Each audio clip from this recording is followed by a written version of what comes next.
Dolphins have the 4th best rushing attack in the NFL, averaging 140 yards per game, while the Cowboys, in their 4 losses this season, have allowed 192 rushing yards per game, including 266 last week on the road against Buffalo. And so, Dan, I know you've put together a couple of tapes for us on this game. Let's start with that look at it, what we expect from Mike McDaniel and that Miami offense against Dallas's D. Advantage Miami. Mike McDaniel coached against this defense in 2021 when he was with San Francisco. And if you watch at least the mindset of how he wanted to attack, it was, I respect the aggressive aspect of Dallas's defense. We are going to use it against them. Toss counter. So they're going to use motion at the snap, and they're trying to toss the ball one way and get everybody on the defense to flow that way, and then bring that fullback back across essentially where he came from. So to get to defense, the sideline to sideline flow, and then hurt them because of that over-aggressive and speed-based flow. And then a little bit of the bootleg play action. Now maybe in Miami it would be pistol or gun because that's more of their nature, but you fake the run one way and you're trying to get a man-beating route going opposite, which is a deep cross. No one plays more coverage than Dallas. No one shreds man coverage more than Miami. And you get that defense, again, to overflow and overcommit. I think the second thing is this. Perimeter screens will be a huge part of this game. Dallas's pass rush, Mike McDaniel will minimize it. No one throws more perimeter screens than Miami Dolphins. He'll get this defense stretched out sideline to sideline. He'll get them to pressure one side or the other. I promise you this, if that's Tyreek Hill this weekend, that's a touchdown. So Mike McDaniel had a very clear plan 2 years ago. Respect the aggressive aspect of Dallas's defense, but hurt it. I think 2 things stand out in this game. One, Dallas's defense is bottom 5 when it comes to defending motion. No one uses motion more than the Miami Dolphins. Dallas's defense plays man coverage more than anybody. No one shreds man coverage more than Tua Tagovailoa. So this is advantage, at least scheme, tape, paper, Dolphins. And so that feels a lot to me, and that's such a good tape. And again, a reminder for those of you who didn't pick up on it when he said it, that those offenses you were watching were Mike McDaniel offenses in San Francisco before he came to Miami. So that's literally him designing it here.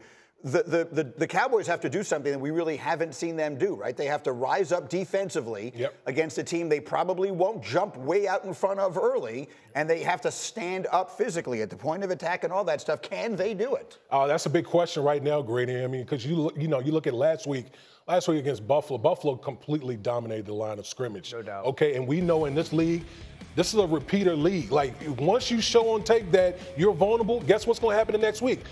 The opponent's going to come right back to see if you solve those problems. And until Dallas shows that they've solved that problem, expect Miami to bring a heavy dose of their run game. As much as we talk about Tyreek Hill and Jalen Waddle, and rightfully so, Miami is a run team. Miami wants to run the football because a lot of things are predicated off their run action. So if Dallas can't stop it early, they're going to be in for a long day. So it's Mostert and it's HN and it's those screens that Dan is talking about and the possibility for big plays. Mike T, what do you think? I think it's going to go to the other side of the ball. Dallas is going to have to function on offense early, Greeny, because if not, it's going to be Buffalo 2.0.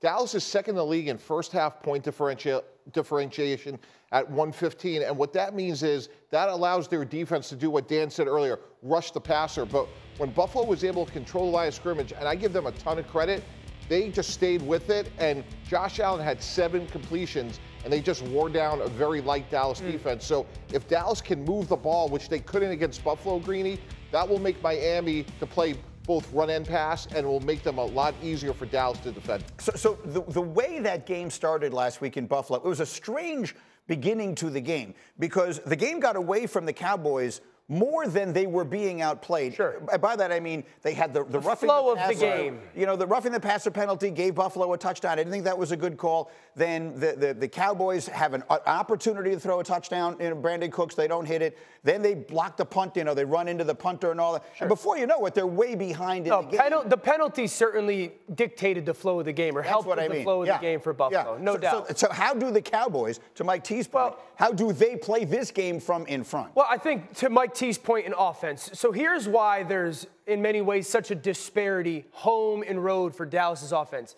At home, Dak can cheat. And not in a literal way, but in a, because he's so smart way. When he gets at home at the line of scrimmage, he's able to use his cadence, and he uses his voice inflection at the line of scrimmage. Wood, you know this. Yep. When quarterbacks do that, they try to control everything. On the road, they can't.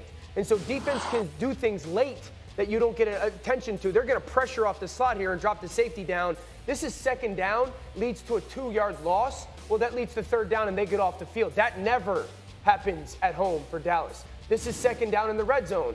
Dak at home would go hot, hot, hot, hot. He would see the safety, go to line of scrimmage, check out of a play, and we're okay. Second down in the red zone, he doesn't have the time or the voice inflection to see it. It leads to third down in the red zone. You get off the field, and those are 3 points instead of 7. So at home, Dak does a great job of using his cadence, using the voice inflection, because for people at home to understand, we control the defense when we're at home by our voice. You have to, at some point, tell us what you're doing. Hot, hot, hot, you know, or code words. He does that here we go thing. Yeah, and so Dak knows, okay, you guys are doing this. We're in the right play. Great. On the road, the defense gets to decide when and how. I don't, because I don't use voice inflection on the road anymore. Because you guys can't hear you. Correct. Because the crowd noise, and so often there's a silent cadence. We're not even speaking. So that's why the offense is so much more in control at home, because in many ways, Dak is so smart, they're always in a good play. So then how do the Cowboys approach this game offensively, D. Wood? I think a lot of it has to do with what Mike T was talking about. Dallas is at their, I always say Dallas is a front-running team. And what I mean by that is when they're able to get out of the blocks early, score early, that dictates how they're going, ultimately how they're going to play the game, rest of the game. Right, but the point is 7 completions, 31 points. If they don't fix their run defense, nothing else matters. They will get bludgeoned. They want to rush the passer, as D. Wood just said. They can't rush the passer if all they're doing is defending the run. Let me give you one more nugget on that when it comes in, and you'll appreciate this one. So I told you, motion at the snap, advantage Miami. Man coverage, advantage Miami. One more thing for everyone to pay attention to at home. If you go back and really pay attention to that Buffalo game, so much of their run success was going left towards Deion Dawkins, who's playing tackle about as good as anybody in football. It's actually the #1 ranked run offense in football going left. Guess who's #2? Miami Dolphins. Teron Armstead. So another next level thing to pay attention to in this game, not only running the football, how well and often Miami runs left towards their all-pro left tackle. So there's one other thing quickly here as we consider. Okay, well, I'll leave it at that then for the moment. About one big difference between Lamar Jackson and Brock Purdy. Listen. If you do a game plan for the San Francisco 49ers, it does not start with Brock Purdy. I'm sorry, that is the truth. It won't start, his name won't be first. When it comes to the Baltimore Ravens, it starts with number 8.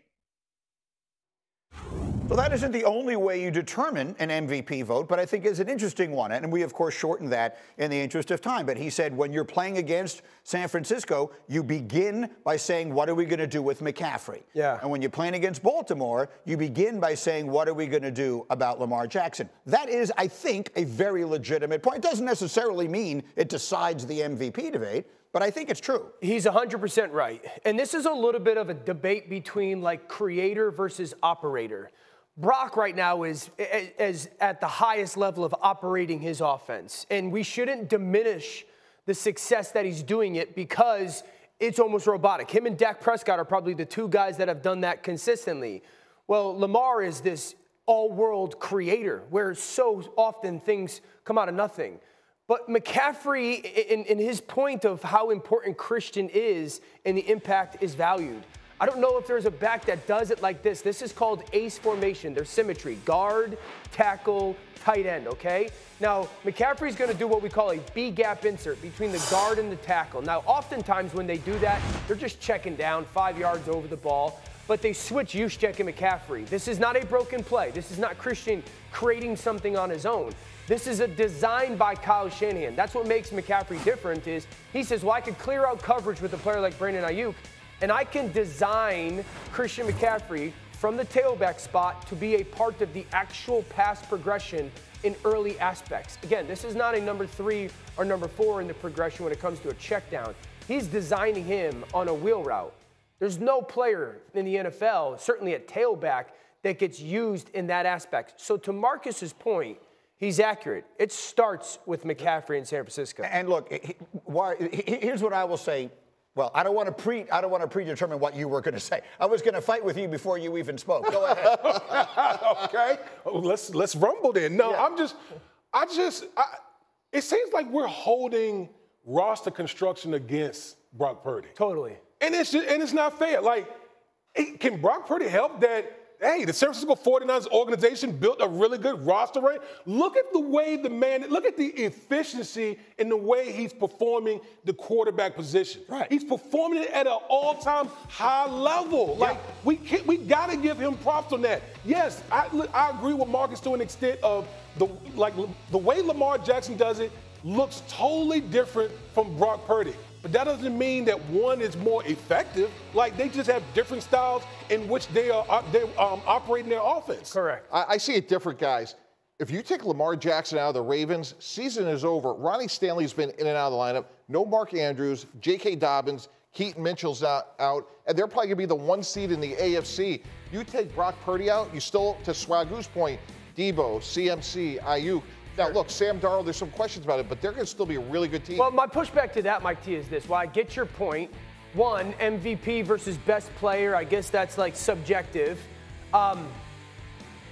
This offense in San Francisco, right now, you can make the case is the best offense we've seen in the NFL over the last 20 to 25 years. We're talking like the 18 Chiefs, maybe the Patriots that they went and the undefeated regular season, the greatest show on turf with the Rams. So while you could say like season over, maybe not for San Francisco, they're also not achieving the highs that they're achieving. Fair enough. But let's not go so quickly past that team that New England had that went 16-0, because that's where I'm going to go to make my point.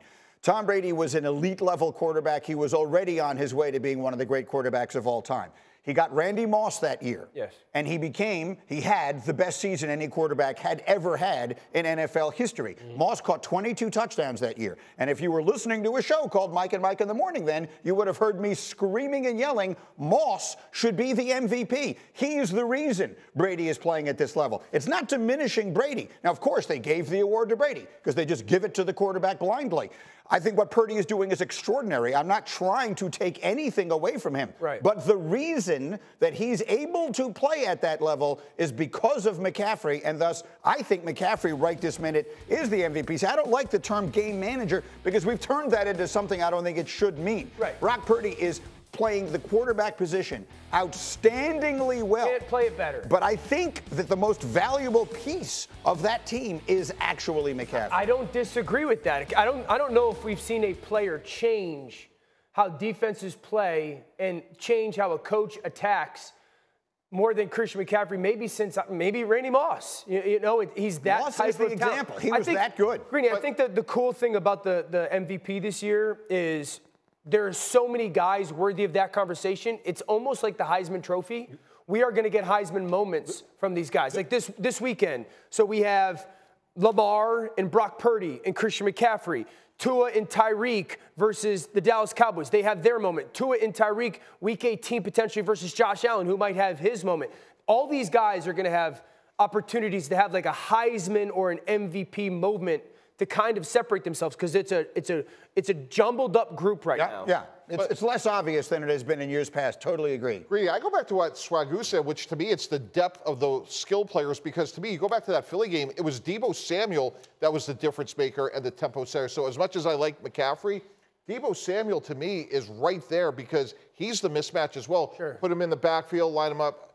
He to me makes that offense go almost as much as McCaffrey. It's also important we cannot constantly gloss over and take for granted how special Lamar is. Right. I think that's part of this as well. Numbers-wise, Brock is having a better year, but that doesn't mean watch the game from Sunday Night Football. There's 8 plays that Lamar literally makes something out of absolutely nothing.